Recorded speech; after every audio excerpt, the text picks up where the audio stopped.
Madame Chrysoula Sakharopoulou, secrétaire d'État française chargée du développement, de la francophonie et des partenariats internationaux.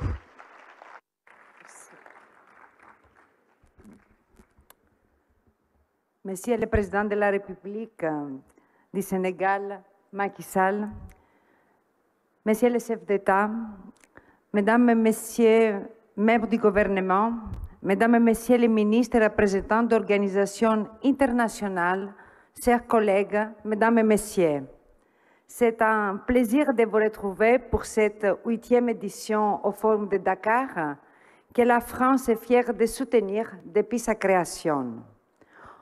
Au sommet de Bruxelles, en février dernier, Monsieur le Président, vous défendiez la culture du dialogue et de la concertation.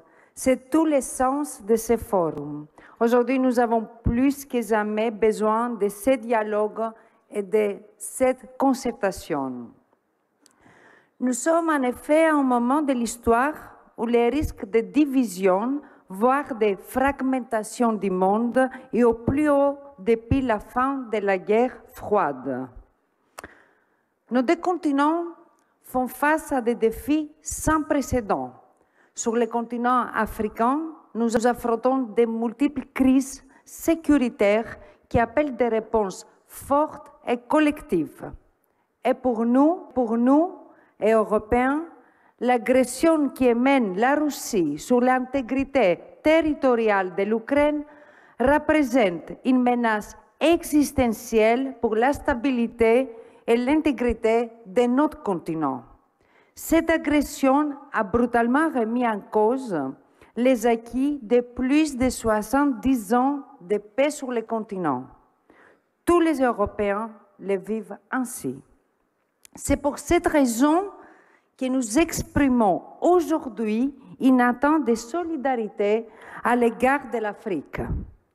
D'autant que cette agression a aussi des conséquences pour l'ensemble de la planète. Elle a provoqué une déstabilisation économique mondiale qui a des coûts exorbitants, notamment pour le continent africain. Et nous ne le dirons jamais assez. La Russie est la seule responsable de ces crises économiques, énergétiques et alimentaires qui nous affectent tous. Pour autant, ni la France ni l'Europe ne souhaitent réactiver une nouvelle guerre froide ou guerre d'influence sur le continent africain. Notre seule agenda, c'est d'éviter une grande fragmentation du monde. Notre seule agenda, c'est le renforcement de la solidarité internationale, comme nous l'avons montré sur les vaccins, sur les droits de tirage spéciaux, sur les engrais aujourd'hui. Notre seule agenda, c'est surtout le renforcement de la souveraineté africaine. Et contrairement des autres, nous ne misons ni sur l'intimidation, ni sur la désinformation, ni sur la fracturation du monde. Nous misons, nous, Européens, sur la lucidité et la souveraineté de nos partenaires africains et sur le renforcement de nos partenariats. Alors, Mesdames et Messieurs, je suis fière de représenter aujourd'hui un pays, la France, et un continent, l'Europe, qui sont pleinement et sincèrement engagés aux côtés des pays africains pour leur sécurité. Nous sommes des partenaires qui ne venons pas en substitution de l'action des pays africains. Nous venons en appui au mécanisme africain de résolution des crises africaines. C'est pour cette raison que nous avons soutenu les J5 Sahel. C'est pour cette raison que nous soutenons aujourd'hui les efforts déployés dans le cadre de l'initiative Accra. Et c'est enfin pour cette raison que la ligne constante de la France a été de soutenir les principes fondateurs de la CEDEAO. En 2013, la France s'est engagée aux côtés du Mali à sa demande pour lutter contre une menace qui était alors existentielle pour le Mali. Cet engagement courageusement relayé par les pays de la région, les pays européens et la communauté internationale, a été décisif. Il a empêché tout d'abord l'effondrement du Mali et l'installation d'un califat comme au Levant. Ce combat a coûté la vie à 48 soldats français au Mali. 59 sont morts dans la région du Sahel. Il a aussi coûté la vie à 174 casques bleus. Nous devons, mesdames et messieurs, rendre hommage aux héros dont le sang a coulé sur les champs de bataille pour la protection du Mali et pour la stabilité du Sahel.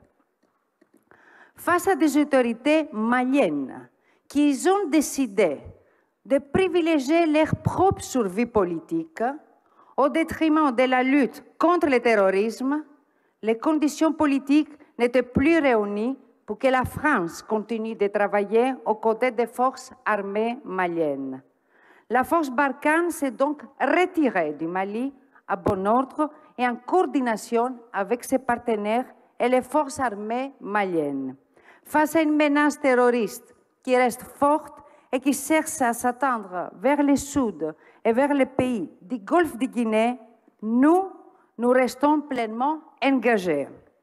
Nous agissons en soutien de tous les États de la région qui font le choix de la lutte contre le terrorisme dans le respect de la coexistence entre les communautés. Nous appuyons le renforcement et l'équipement des forces armées de ces pays pour renforcer leur sécurité et leur souveraineté.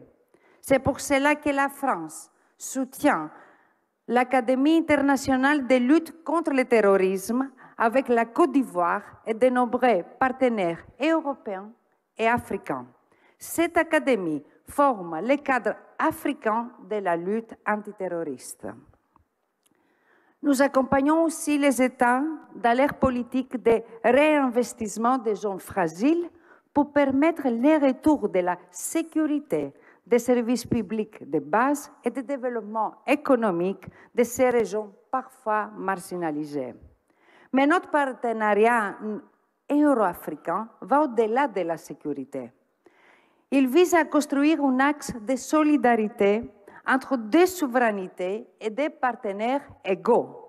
Le président de la République, Emmanuel Macron, l'a plusieurs fois exprimé.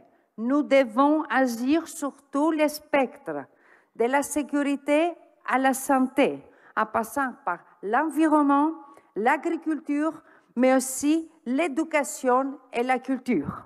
C'est là aussi toute l'ambition que nous avons affirmée ensemble lors du sommet de Bruxelles que nous avons organisé pendant la présidence française du Conseil de l'Union européenne.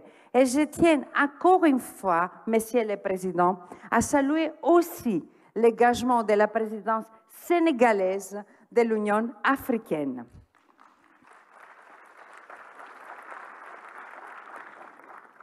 Ensemble, Monsieur le Président, nous avons renforcé la souveraineté sanitaire africaine face à l'urgence de Covid-19.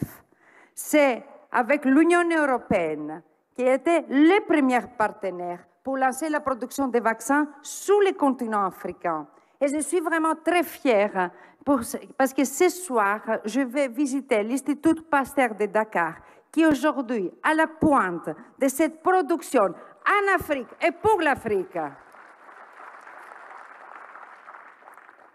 Ensemble, aujourd'hui, Monsieur le Président, nous renforçons la souveraineté énergétique et alimentaire africaine face à l'urgence.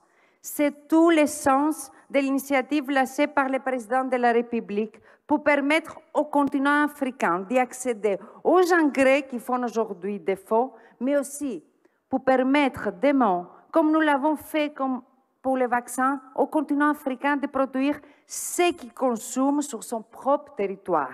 Enfin, nous sommes aux côtés des États africains pour répondre aux attentes de la jeunesse africaine, en soutenant de très nombreux pays dans les domaines de l'éducation, de la formation professionnelle, de l'entrepreneuriat. Mesdames et messieurs, nous sommes aujourd'hui dans une ville nouvelle, Diamniadio, qui incarne le renouveau de l'Afrique, le dynamisme et la créativité de ce continent. En quelques années, nous voyons que l'Afrique est capable de faire de plus grand, c'est-à-dire de déployer des infrastructures modernes au service d'un projet d'innovation et de croissance partagée. Ce qui est fait ici, mesdames et messieurs, c'est un modèle d'inspiration pour tous les continents. Et nous sommes convaincus que la CEDEAO constitue un modèle de dynamisme et d'attractivité pour tout l'axe euro-africain. C'est cette agenda de développement économique, de création d'emplois et de souveraineté que la France soutient et que la France continuera à appuyer. Merci beaucoup.